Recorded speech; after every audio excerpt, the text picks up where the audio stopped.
Kalau sering muntah dan lendir di pagi hari, asam lambung, periksa apa untuk diagnosa? Kenapa kadar eosinofil rendah, padahal lainnya normal? Yo, Bu Dep, tips sehat untuk kerja shift dong, Bu Dep, apalagi shift malam. Kedinginan setelah mandi, apa benar tanda hipotiroid?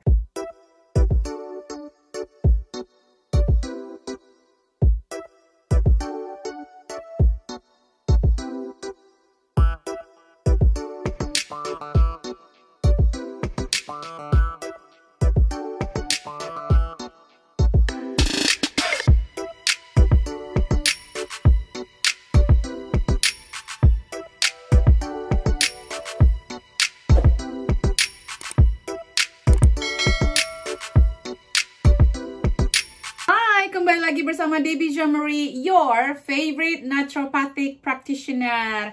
Kembali lagi dalam segmen Tanya Sehat Debbie, di mana teman-teman bisa bertanya apapun soal kesehatan, saya akan jawab dari sisi naturopati. Jadi teman-teman kalau mau ikutan di sini, teman-teman pantengin IG-nya Root of Life UK setiap weekend. Teman-teman bisa bertanya apapun. Jangan lupa untuk di-share, subscribe, dan komen. Nanti saya akan meluangkan waktu juga untuk menjawab pertanyaan-pertanyaan di YouTube channel ini.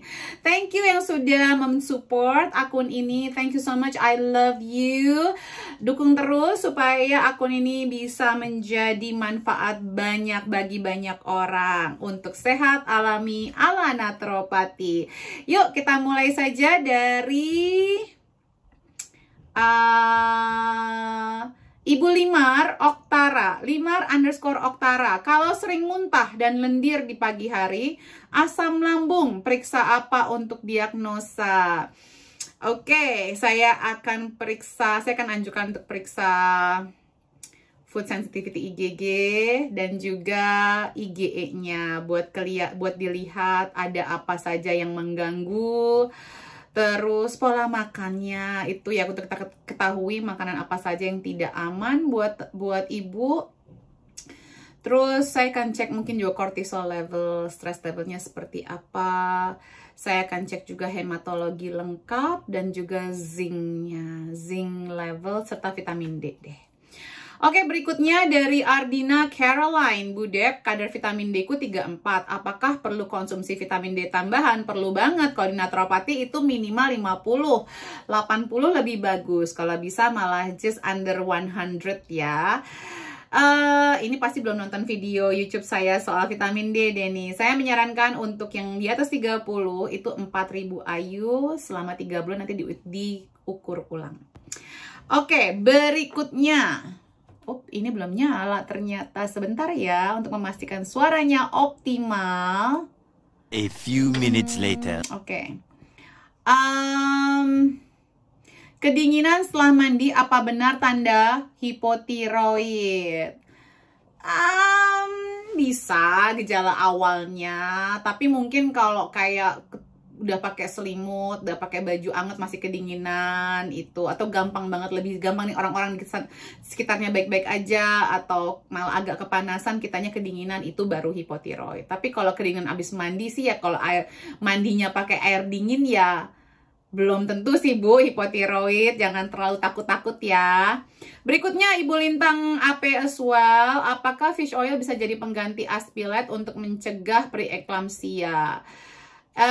Bisa, tapi tergantung ya, fish oilnya dosisnya harus optimal, terus juga udah berapa kekentalan darahnya seperti apa, kondisinya seperti apa, pola makannya juga seperti apa, harus dicatat ya, nggak main langsung saya nggak bisa cuma jawab iya dan tidak saja, tergantung kondisi pasiennya.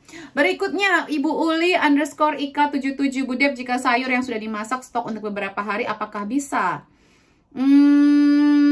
Yes and no. Sayur biasanya saya lebih suka fresh ya teman-teman, karena kan nggak susah. Kalau saya sih sayur tinggal saya kukus aja atau saya tumis cepat, nggak perlu soalnya kalau disimpan itu tentunya nutrisinya akan berkurang. Kalau saya sih lebih baik simpan di freezer ya, kalau mau nyimpen protein hewani pun di freezer. Ya mungkin kalau sayur hari ini dan besok aja kali ya, jangan terlalu lama ya, kan kita juga nggak mau dipanaskan berulang. Jadi kalau sayur mah tinggal saya kukus aja cepet, atau lalap, atau difermentasi. Mendingan ibu nyetoknya yang fermentasi, Bu. Jadi biar lebih mudah juga. Kan ada beberapa sayur yang bisa difermentasikan. Atau kayak ini tuh tambahan-tambahan kayak Korean ya, Bu, kayak bayam tinggal dipakein bawang putih, di blanch, pakein bawang putih, pakein minyak wijen gitu. Itu bisa dimakannya dingin ya, nggak perlu dipanasin. Ibu Uli _ Ika77 Budep, bengkoang amankah untuk IBS? Harusnya sih aman sih, Bu. IBS itu berarti ibu harus tes food sensitivity, IgG, biar ketahuan apa yang ibu sensitif. Jadi ibu nggak tebak-tebak buah manggis. Berikutnya dari Archie Vesnaya, garam yang baik untuk mencukupi kebutuhan tubuh itu apa ya, Bu? Garam yang baik. Kalau saya sih garam alami, sea salt, Himalayan salt, Celtic salt. Seberapa dosisnya? Ya kalau saran pemerintah sih tidak boleh lebih dari 2300 mg ya. Berarti itu 6 sendok berapa? 1 sendok teh sih sebenarnya ya. Jadi nggak terlalu banyak, Bu, gitu. Jadi 2300 mg. Kenapa? Soalnya gini loh, sayuran pun mengandung garam loh, Bu, sebenarnya. Jadi kita bisa mendapatkan garam itu ya dari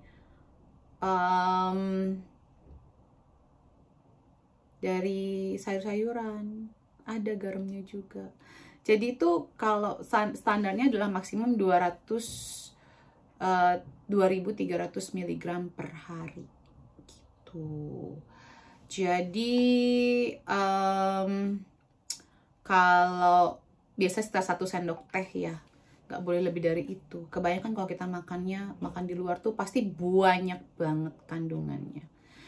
Oke, berikutnya Meidania Rio, Budep, tips sehat untuk kerja shift dong, Budep, apalagi shift malam.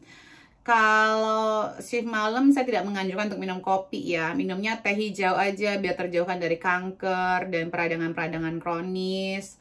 Terus minum air putih yang banyak, banyakin serat. Saya kalau pas lagi shift work dulu, zaman-zaman saya shift work, saya minum pagi itu saya minumnya kalau mau tidur ya. Selesai kerja saya smoothies malah yang gak ada buahnya, sayuran doang. Jadi diregenerasi selnya karena kan semalaman gak beristirahat untuk memperbaiki sel ya. Berikutnya Nyonya Mulyono, Budep, tawa spray aman atau tidak? Ya, makasih. Harusnya kalau yang asli aman. Tapi kenapa nggak pakai irisan jeruk nipis aja sih, Bu? Saya nggak tahu soalnya tawa spray ibu yang seperti apa, ada tambahan apanya lagi. Jadi kalau saya bilang yes, nanti saya nggak tahu gitu. Ibu Nyiluk, kenapa kadar eosinofil rendah padahal lainnya normal? Stres ibu tinggi. Stres ibu tinggi atau ada kondisi Cushing syndrome. Jadi coba di rule out ya. Stres tinggi itu bisa karena produksi kortisolnya berlebihan. Ibu tidak pandai untuk mengelola. Jadi kalau saya mengajarkan EFT di breathing exercise itu biar naik turun sepanjang hari, jangan